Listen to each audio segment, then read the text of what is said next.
எல்லாருக்கும் பிறந்து வளர்ந்த பிறகுதான் ஏதாவது ஒரு பிரச்சனை வரும். ஆனா நான் பிறக்கும் போதே ஒரு பிரச்சனையோட தான் பிறந்தேன். எங்க அம்மாவுக்கு நான் 2வது பொண்ணு. அம்மாவுக்கு பிரசவ வலி வந்துருச்சுன்னா ஆஸ்பத்திரியில சேர்த்துட்டாங்களாம். நானும் பிறந்துட்டேனா. டாக்டர் கான்சியஸ் அம்மாவுக்கு இருக்கான்னு பாக்குறதுக்காக இது என்ன குழந்தைன்னு கேட்டிருக்காங்க. அம்மாவும் பொண்ணுன்னு சொல்லிருக்காங்க. பொம்பளை புள்ளதான், அதுவும் உயிரோட இல்ல, இறந்துருச்சுன்னு சொல்லிட்டாங்களாம். நர்ஸ்கிட்ட கொடுத்து இத போய் அவங்க பேரண்ட்ஸ்ட கொடுன்னு சொன்னாங்களாம். அப்ப நர்ஸ் யதார்த்தமா என்னை எடுத்து அவங்க கால்ல வைக்கும் போது எனக்கு லைட்டா ஹார்ட் பீட் துடிச்சிருக்குங்கயா.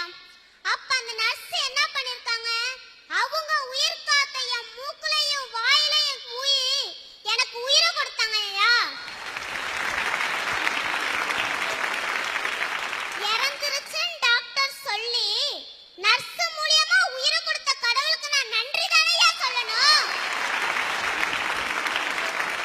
அடுத்து 1ஆம் வகுப்புல இருந்து 5ஆம் வகுப்பு வரைக்கும் என்னோட உள்ளூர் பள்ளியில தாங்க படிச்சிட்டு இருந்தேன்.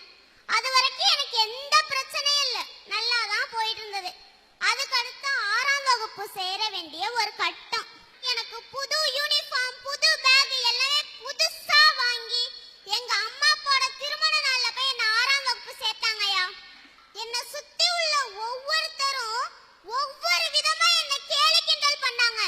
ஏ இங்க பாறா, இது ஆராதான ஒரு சைடு, இன்னொரு சைடு ஏ சைஸ பாறா, Dress பாறா, இன்னொரு சைடு இது பக்கத்து ஊராண்டி, எப்படி பஸ்ல வரும், எப்படி டிராவல் பண்ணும், இன்னொரு சைடு. இது மாறி மாறி மாறி கிண்டல் பண்ணும்போது என்னோட மனநிலை எங்க அப்பாவோட மனநிலை எவ்வளவு கஷ்டப்பட்டோம்னு எனக்கு தான் தெரியும். அங்க என்ன கூட்டமா இருக்குன்னு என்னோட தலைமை ஆசிரியரும் வந்தாங்க. எங்க அம்மா அவங்க கைய பிடிச்சு கதறினாங்க. என் பொண்ணுக்கு கல்வியே தேவையில்ல, நாங்க போற இடத்துல இது மாதிரி தான் அவமானம் பண்ணோம், நாங்க இருக்கிற வரைக்கும் என் பொண்ணை நல்லா பாத்துக்கிறோம்னு சொன்னாங்க.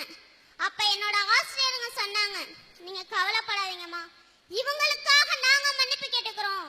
இவ இந்த ஸ்கூல்ல படிக்கிற வரைக்கும் அவளுக்கு நல்ல வழிகாட்டுதலை கல்வியை நாங்க தருவோம்னு சொன்னாங்கயா. கல்வியே கிடைக்காதுன்னு இந்த சூழ்நிலையில கல்வியை அமைச்சு கொடுத்த கடவுளுக்கு நான் நன்றி தானையா சொல்லணும். என்னோட வகுப்பாசிரியர் வந்து சொன்னாங்க, ஸ்னேகா, அரசாங்கத்து மூலியமா ஒரு முகாம் போட்டிருக்காங்க, உடல் குறைபாடு உள்ளவங்களுக்கான ஒரு முகாம் போட்டிருக்காங்க, அதுல போய் நீ கலந்துக்க.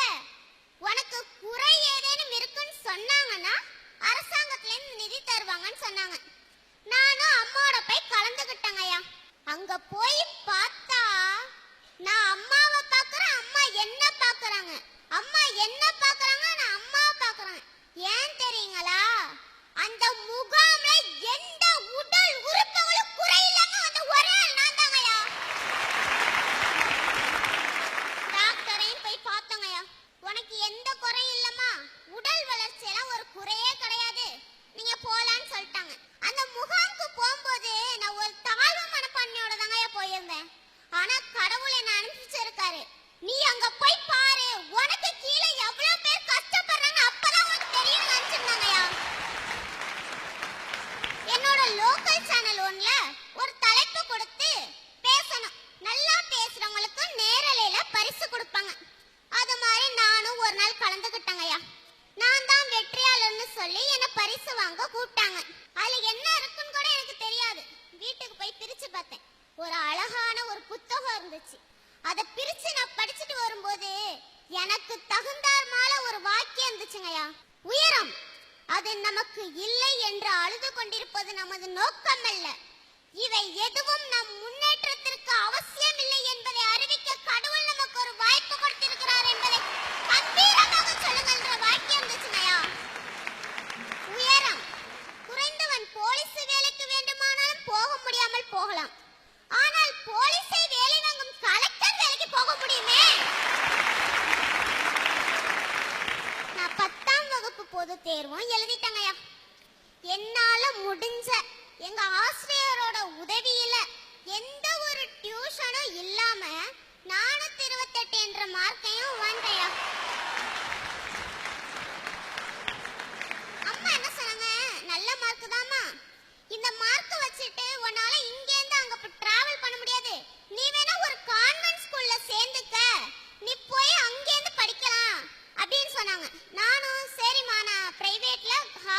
சேர்ந்துக்கிறேன் அப்படின்னு சொன்னேன். ஒரு பிரைவேட் ஸ்கூலுக்கு நாங்க போயிருந்தோங்கய்யா. அந்த மேடத்தை அப்ளிகேஷன் கொடுத்தோம். அவங்க படிச்சுட்டு சரி பொண்ணு எங்கன்னு கேட்டாங்க. நான் அம்மாவுக்கு பக்கத்துல இருந்துட்டு நான் தான் மேம் அப்படின்னு. என்ன பார்த்து அடுத்த செகண்ட் இந்த பொண்ணுக்கு இந்த ஸ்கூல்ல இடம் கிடையாது, நீங்க வெளில போங்கன்னு சொன்னாங்கய்யா. அந்த இடத்துல அவங்க என்னோட மதிப்பெண்ல குறைய பார்த்திருக்கணும், என்னோட படிப்புல குறைய பார்த்திருக்கணும், என் வளர்ச்சியில எப்படியா அவங்க குறைய பார்க்கலாம்.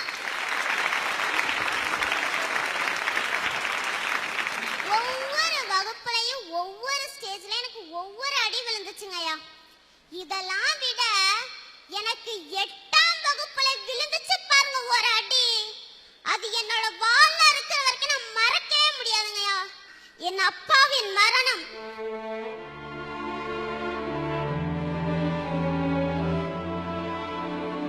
என் அப்பாவை பத்தி சொல்லணும்னா ஒரு கவிதை வரிகளால தான் சொல்ல முடியும்.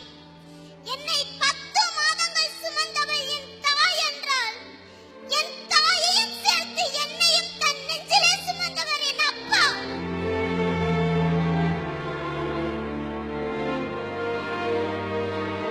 அம்மாட்ட நான் பல தடவை சொல்லிருக்கேன், அம்மா அப்பாவும் இல்ல, நானும் உங்களுக்கு ஒரு பாரமா இருக்கேன், நான் வேணா விஷத்தை குடிச்சு செத்து போயிருக்கேன்னு நாங்க அம்மாட்ட சொல்லிருக்கேங்கய்யா. அப்ப அம்மா சொன்னாங்க, நான் உன்னை படிக்க வைக்கிறது வளர்க்கறதுல இருக்குதானா, நீ நிறைய படிக்கணும் நிறைய சாதிக்கணும்னு சொன்னாங்கய்யா. இந்த குடும்பத்தை அடுத்து பாதுகாக்க வேண்டியது நீதாம்மான்னு சொன்னாங்க. இப்படியாப்பட்ட அம்மாவை கொடுத்த கடவுளுக்கு நான் நன்றி தானையா சொல்லணும்.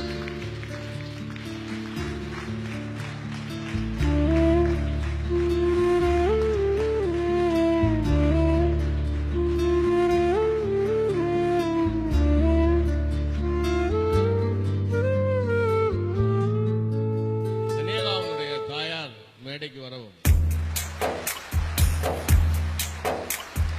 கடவுள் தந்த அழகிய வாழ்வு உலகம் முழுதும் அவனது வீடு. கண்கள் மூடி வாழ்த்து பாடு. கருணை பொங்கும் உள்ளங்கள் உண்டு. கண்ணீர் துடைக்கும் கைகளும் உண்டு. இன்னும் வாழணும் 100 ஆண்டு.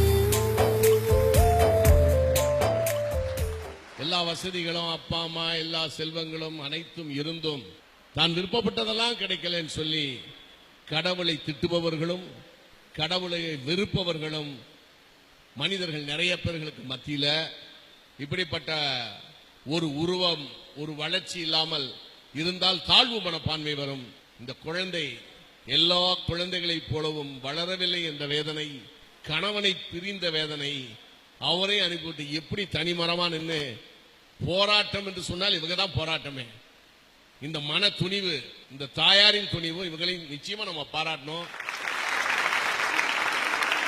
இந்த சினேகாவனுடைய படிப்பு இவைகள் எல்லாம் பூண்டி புஷ்பம் காலேஜ் ஐயா TKV ஐயா அவர்கள் அவருடைய மேல் படிப்பு பூராம் அவர்கள் ஏற்றுக்கொள்கிறார்கள்.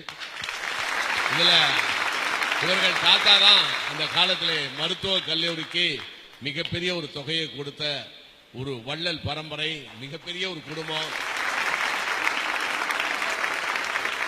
இந்த பிள்ளைகளுடைய கல்லூரி அனைத்து செலவுகளையும் அவர்கள் ஏற்றுக்கொள்கிறார்கள். அவர்களுக்கு நம்முடைய சார்பாகவும் வேந்தர் டிவியின் சார்பாகவும் வணக்கத்தையும் நன்றியும் தெரிவித்துக் கொள்கிறேன்.